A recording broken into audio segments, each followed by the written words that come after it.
Hi, everyone. Welcome back to the Heart of New York show. I have, once again, Maestro Joseph Lento on.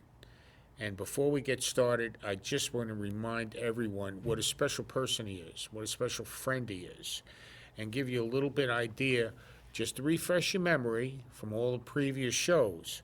I want to just go over these things that he has done and accomplished, like he's a New York State licensed teacher of orchestral. Did I say that? Orchestral. Okay. It's a hard word. Right. Music. Thank you. And school district administration. Joseph had been supervisor in the New York City Department of Education in Westchester County. In addition to instrument and vocal music, he's taught global studies, American history, creative writing, introduction to the law, physical education, English as a second language, intro to forensics and developmental psychology. In 1987, Mr. Lento co-founded Class Act, which was the first band in the history of New York City Department of Education comprised completely on students with special needs. That's very important. In 2015, Joseph founded and directed the All-Star Autism Chorus at Roosevelt High School in Yonkers, New York. That must have been incredible. In 2015, he was also a keynote speaker at the United Nations World Youth Assembly. Maestro Joseph Lento has been awarded many, and I mean many, recognitions. Lehman High School Teacher of the Year in Bronx, New York. New York City Department of Education, Bronx County High School Teacher of the Year. I want to put years on there, make that plural. 2014, proclaimed the National Teacher of Arts and Humanities by President Barack Obama. He's also a recipient of the Mayoral Proclamation, Yonkers, New York. And also, U.S. Senator Kirsten Gillibrand has officially recognized Joseph as Maestro. Presently, Joseph is teaching Introduction to Music, Developmental Psychology at the prestigious Maria Regina Academy in Hartsdale, New York. Welcome again. Thank Say you. hi to everybody. Thank you. Hi. It's always such a pleasure and honor to be here with you and Angela and your audience. Thanks so much. We always have such fun conversations and hopefully share some information that our friends at home will find important. Absolutely, Maestro. Let me. The fascinating things that we have to talk about today, okay, are for students out there. Okay, we want to go over the pros and cons. This is very important because how do we label people? How do we say the right things? And we want to go over, okay, about how do we measure the learning in the schools, and basically how do teachers measure if so smart or in special school or above or below? How do we do that? Well, first, I want to start by saying that, for the educators out there, what I'm saying is, you do an incredible job. Teaching is a very, very, very difficult job, very misunderstood. So the things I'm saying are not in any way meant to impugn anyone. So if you get that idea somewhere along the line, please don't. I'm going to be giving advice, and everyone has their own style of teaching, and so that's just the way things work. But assessing students is difficult, as all of my colleagues can tell you, but we have to be vigilant about it. We have to be open-minded about assessments. We have to be able to meet the students at the point where they're able to receive information, take it and make it their own. And on that, there should be an unwavering unification. So, if you're doing something the same way all the time, try something else. And we'll talk about those different things today. I'm fortunate. Throughout my career, I have to admit, I've been very fortunate.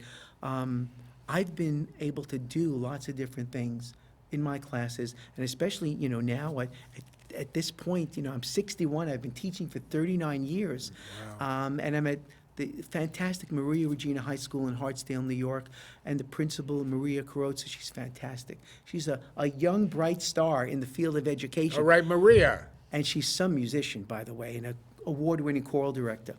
It really allows me to do the things I'm going to talk about with our students and today, and hopefully our parents at home and our students, and maybe some of my colleagues might say, oh, Joseph, that sounds okay. Maybe I'll try it. Hope you will. Now, why is the term assessment now used in testing? Yeah, I'm all for it. I actually like words, as you mentioned earlier. Words are important. Making people feel welcome, and the words we use are very important. Of course, actions ultimately determine everything. So, if the words are empty, it doesn't mean anything. But words and action should go hand in hand. So we're more and more using the term assessment as opposed to testing. And it's semantics, but there's a little more to it. An assessment is more of an overview of the person as opposed to an isolated test. And by the way, I understand.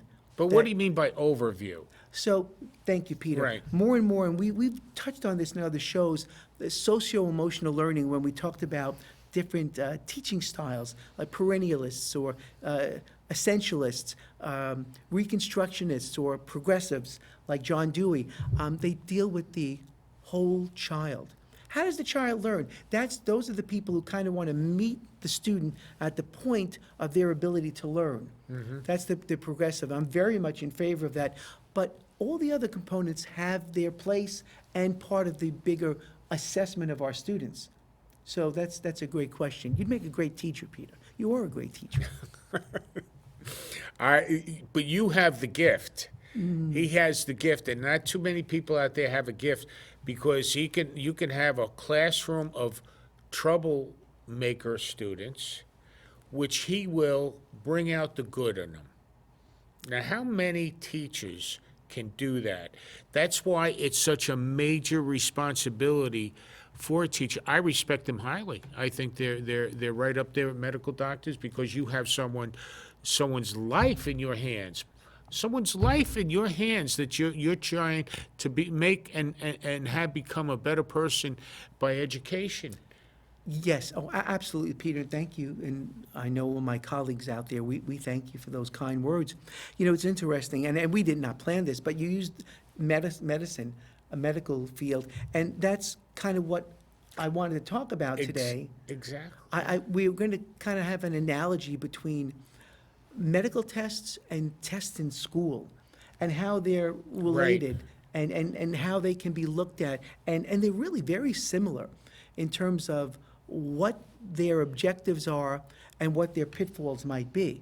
Because it's very important. If you go to a doctor for a particular test, you want to know if, your reflexes are good. He has to, or she has to check specifically for that. The same thing in education. If we're checking for reading, what if a student's dyslexic? We have to be able to address that. And our teachers are fantastic about that. But sometimes things fall through the cracks, because we're human. These things happen. Now, for someone to know how is this done, you get a class of students, and you say, okay, today we're taking a test on this or that. And how do you find these out in the classroom? Well, again, that's another great question. So each teacher is, again, based on the style that they're accustomed to teaching. I mentioned them. There are teachers who see things one way and teach that way, just like a doctor. There are doctors that see things one way and they practice that way. Everyone sees things differently. But as we deal with the overall assessment of students, the bigger picture, we have to learn to be more, we have to have more styles. We can't just be an essentialist, just someone who teaches just what we think they need to know so they can do a particular job in the world. Or a perennialist, someone who just deals with what has been and not very interested in what might be. Or a reconstructionist, someone who takes the curriculum and just tears it apart, but with no clear purpose. Or a progressive person who takes the whole child into consideration, but leaves out all the important details that those other three styles of teachers offer. We need to be more of a whole. We need to incorporate all those different aspects into our pedagogy, our teaching. You see, this is why I respect this man so much, because he can adapt to what he's just talking about to different situations. Someone has different ways, different styles, and all that. He has a way of using the style necessary for that particular student or students to get through to them to help them become a better person. How many teachers out there have a gift like this man does? It's absolutely incredible. We're not talking just from high school, but you go all the way up to college, to the highest degree. This man can teach it and knows, more importantly, how to teach it to reach the person's mind to understand it. Well, thank you, Pete. That's really kind of you. I know so many of my colleagues can do that easily. You're very kind. I think my background as a musician has enabled me to do that. And early on, I have a minor in history, and so I taught lots of different things because there weren't many music jobs when I first started. So I was able to be in those other situations, and it's my training as a musician. If something is not right, you hear the note is wrong, you don't keep playing it. You have to change. Right, So, as an artist, as a Right, musician, right. that I think is just by second nature. But let me tell you, people know when you change it. They know, these students know, if it's like coming from your heart. And that's the difference. When you know a teacher, a professor cares, you know it. And with you, they see that. They see that you care. You really care for the student. And many teachers just go clock in, clock out, and that's it. And they don't really care. Well, again, thank you very much. I really believe that the vast majority of our teachers care. I always tell this to people, you can't fool a student. You can't fool a kid. That's right. One of the things that I sort of give an end of the year kind of talk to especially my seniors. And the one thing I tell them is, I hope I didn't try to be the smartest person in the room all year. And That's interesting. I don't think. But you are. Well, you shouldn't be. What you should do is share information from your heart. Because when you do that, you leave the possibility open for people to feel they can participate in the process. Important. It's important. And, when we are assessing our students, the public at large, Peter, and the schools, just the way the system is still set up, they still want to see, are you an A+ student? Are you a B- student? Did you get a C on that test? You got a 75.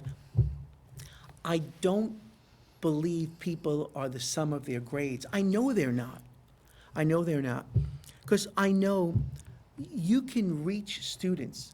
If you really want to know what a student can do, make it interactive. Now, again, I understand there are certain things that are cut and dried. If you're teaching an algebraic equation, I'm sure you can be creative, of course, but there's a scope to that creativity. Some things are that way, but you can still be creative in the process. Over at Maria Regina, I keep mentioning it, well, of course, I'm blessed to be there. I share a classroom with the principal, Maria Carrozza, who's fantastic. She's a young star, supervising. She's a fantastic musician, award-winning Maria. choral director, fantastic. She's taught psychology also. So I'm teaching, these are high school seniors, and I'm teaching Piaget's 4 stages of development. When you go to the store and you see ages 0 to 7 months or ages 6 to 9, that's all Piaget.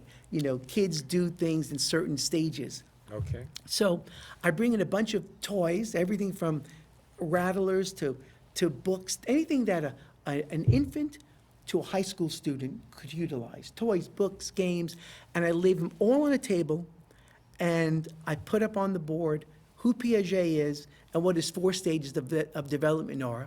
Now, the girls don't know because I didn't leave the ages on the items. I crossed them out. I said, figure out what the 4 stages are based on all of these items and place them. Do you know, it was remarkable. A girl who might have gotten a 65, had I said, name all the pre-operational things, you know, it might have been, well, wow, this is so boring. Got them all right in categorizing what they were, Wow. just by using their own experience and what Piaget said these ages were. They figured it out. There are ways to go about assessing students that do not have to be, you know, summative, or, you know, we use terms like formative assessments, summative assessments, standardized testing. You can do these things, but of course your administration has to be on board. How do you make them more reliable? The testing to be reliable, right? Right. Because what you do is you have the basic knowledge. You know, I'll again use the Piaget. I know what all the stages are. I know which things belong in them. So when I see the students put them in the right places, I need to know that they've matched the standard, because I know what the standard is. They've met it. I've just asked them in a different way. That's really what it is. In a way that they can understand it. It's important. I mean, it's so important, In Peter. all your ways, get understanding, right? If we don't meet those students at the point of their ability to understand something, what good are we serving them?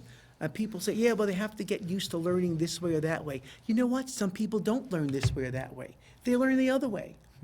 It's just, that's the way it is. And we have to be more open-minded about it. And we have to know that we don't know someone's full potential till we've accessed their full potential. And is there, I mean, to access their full potential, that's a big job. It is. I mean, how do you do that, brother? Again, it goes back to understanding that not everybody sees things the way I do, right? I might like to do things a certain way. You're kind but of that- esoteric. But that doesn't mean I'm going to teach in that way. Okay. You know, I might like to, like, underline all my words when I'm, you know, when I'm reading. Someone else might not like to. I don't force that on someone. You can't force your learning style on someone. You have to be open to their learning style. And by doing things like the activity I just showed you, you'll get an idea who likes that better than other things. And so you give a little bit of each type of assessment, whether it's a formative assessment, a summative assessment, whether it's, you know, these different things. Again, by the way, I've mentioned before, any of the things we're talking about on here, freely will share with you all these terms and definitions and so on. Just send me an email at jslmaestro@gmail.com. I'll be happy to share with you. What you're talking about, formative and summative, Give it to him again. jslmaestro@gmail.com. And I'll share with you, and even spend time with you on an email, you know, explaining things, free of charge, of course. You know, because we have limited time, so to go into all the details, Right. we'd be here for hours. And, you know, Peter, we were talking earlier about the medical testing and school testing. In medical testing, we have false positives and false negatives. So a false positive is someone has dyslexia and they don't. A false negative is they don't have dyslexia, but they do. You know, you go to a doctor. Oh, you have diabetes, but you don't. You have a heart condition, but you don't. You know, by the way, the medical world, and God bless all the doctors out there, they use standardized things too, like they call it BMI, body mass index. You know, my body mass index, I'm supposed to have heart disease and diabetes. Fortunately, I don't have any of them. And I just had my annual checkup and scans inside. So they don't assess me properly. That's a one-size-fits-all. You know, I've been athletic my whole life, so I'm a little heavier, you know, and so I don't have those things. Students don't have certain things we put on them. We don't assess them properly. You have doctors, though. They'll go in and do other things to say, Joseph, this doesn't look right. You're fine, I'm sure. Let's run this test. Yeah, you're right. You don't have heart disease. You don't have diabetes. In education, what steps do we take? So a kid gets a 65 or a 55. What steps did we take to say, let's look at something else. Maybe you're not a 55 on that subject. We don't do that. That's right. The doctors do that. They have other things to say, this doesn't look right. That can't be. It's, that standard doesn't fit you, Joseph. Let's just run these other tests to make sure, and they do. We don't do that in education. What do we do when a kid gets a 55? We keep teaching them the same way. We don't give them another test to say, you're not a 55, you're really an 85. Whatever that might mean. But it certainly means 85% of the material. We need to do more of that in education. That's right. That's right. I want to cover something that I think is very important. Does the public at large have up-to-date information of the evolution of our schools in general? Everybody, we've mentioned it before, schools are the galvanizing force. Education is the galvanizing thing for us as a society. We all go to school. We all participate in school. And fortunately, today, everyone participates in school.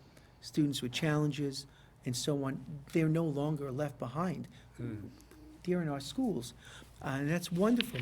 So does the public have the information they should? I don't think so, because there's a lot of information, Peter.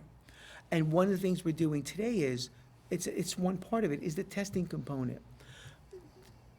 Parents should know what's available. What kind of tests are your children receiving in math or science or music or developmental psychology? How is my child being assessed? Right. And believe me, our teachers work so hard. I mean, it's really hard. The hours they spend after school grading papers for which they don't get paid, they do it. But can we work more intelligently than we are right now in how we're looking at our kids? We need our teachers to have a varied set of assessment skills. We need our parents to know what type of assessments there are. Are our children just being tested on objective assessments, where it's basically an opinion of a book? And how do you grade that? How do you grade someone's opinion of a book? So Right. there might be an opinion over the years, but maybe it's not my opinion.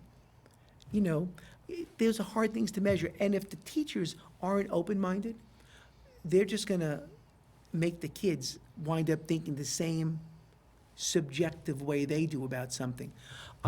There's, summative assessments. That's, standardized tests, things that we grade kids on in like a district. There are objective assessments you might have, in a chemistry class where it's just, this is the answer, here's the formula. But still in all, there's a creative process that can be done. It can happen.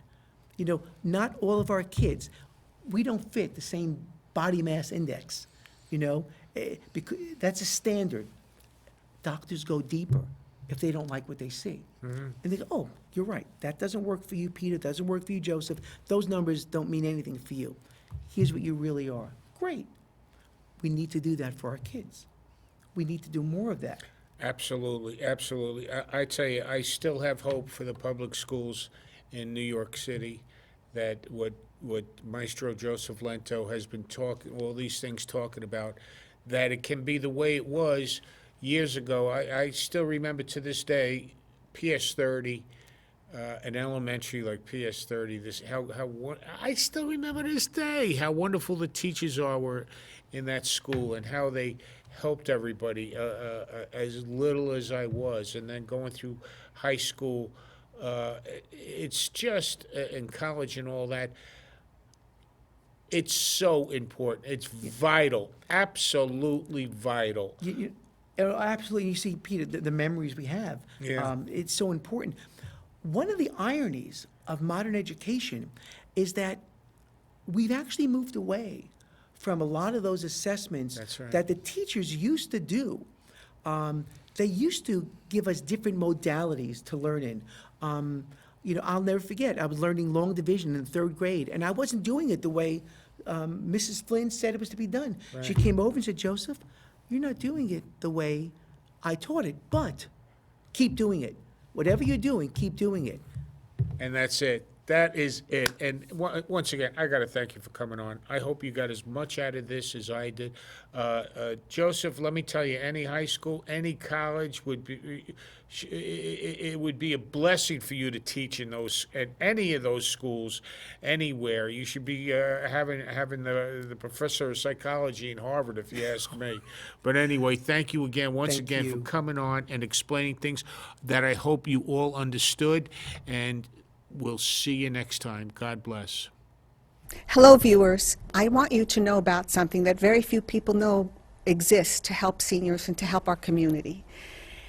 When certain seniors get to a certain point, sometimes they're no longer able to drive. And you may have run into the situation, as we did, that you need to take dad's or mom's keys. They're fighting with you about it, and you're in a very awkward position. You don't want to take this freedom away from your parent, but you know that they're going to get somebody killed or kill themselves, or worse, God forbid, a child. So I want you to know that there's a certain form that you can get. The Department of Motor Vehicles will tell you the name of the form. You can then fax this form to your loved one's physician and ask them to sign it, because they will then send it to the state. The state will send a letter telling your loved one that the license has been revoked, and they'll never know it was you. It's a sad situation, but you could save a life. God forbid. You see they're getting into fender benders. Would you give a drunk driver the keys? I wouldn't. And I took a stand with my father-in-law after he had a couple of fender benders, and he kept saying his foot slipped off. I say he's going to kill somebody. I don't want this on my conscience, and I'm not going to fight with a 6'5" man to give me his keys either, or let him feel it was my fault. So get your physicians involved, and physicians, I have to tell you, you see somebody walking into your office with a walker, they can hardly stand. You need to get aggressive with the family, please, and get this form signed and over to the state, because you could save a life. It's like a drunk driver. Like I said, you wouldn't give them the key. And if you see someone can hardly walk, can hardly hear, can hardly see, it's very sad that it is, but more importantly, think of a child's life that you might be saving who's crossing the street one day when this person who can no longer drive is coming back.